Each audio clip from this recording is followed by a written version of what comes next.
Hello guys, and welcome to the third devlog of my game.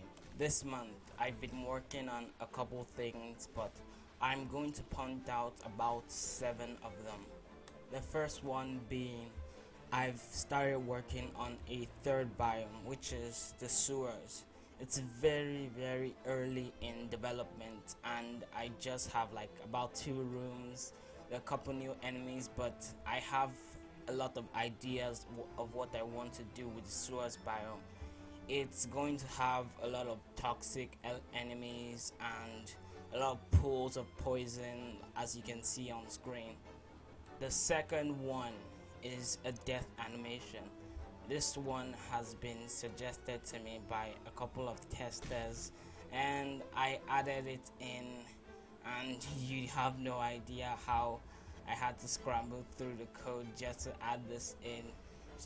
This seems like something that would have been super easy to add, but I had a lot of spaghetti code and couldn't find a way to like implement it easily.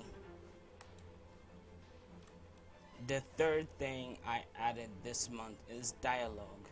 I only have one character in the game, which is called Ubuntu, named after a type of Linux program, and I plan to add new characters also named after Linux programs. As you can see, the dialogue contains a name, fast moving dialogue, and an image of the character. This is going to be improved and I will implement like emotions, wobbling text, and new things.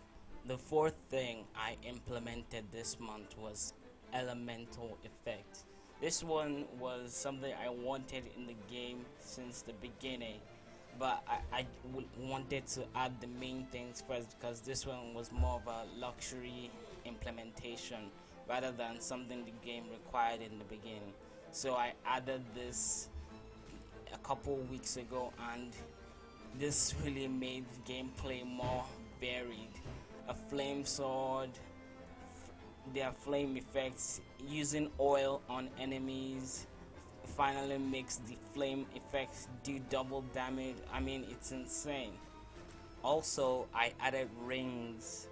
These rings are like buffs. I just wanted them to be rings to fit the wizardy robots theme that was going on here.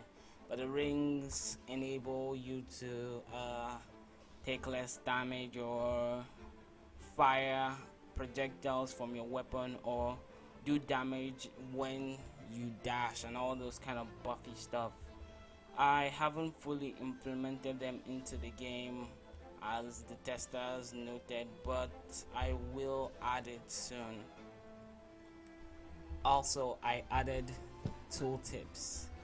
These ones are a really necessary one because players wouldn't know what elements or what weapons were stronger or weaker, because this was something I wanted in the game as quickly as possible because I was playing the Binding of Isaac and literally none of the equipment in the entire game has any damage tooltip or tells you what anything does. So this one was something that was very necessary. And finally, I added mouse controls. This is a feature I found in a game called Hades. I'm sure all of you know. It's something testers also requested because the mouse wouldn't let the player aim wherever they wanted to strike their weapon or blast their projectiles. So this is more of a neat feature to erase some kind of inconvenience. Thank you for watching this devlog. Goodbye.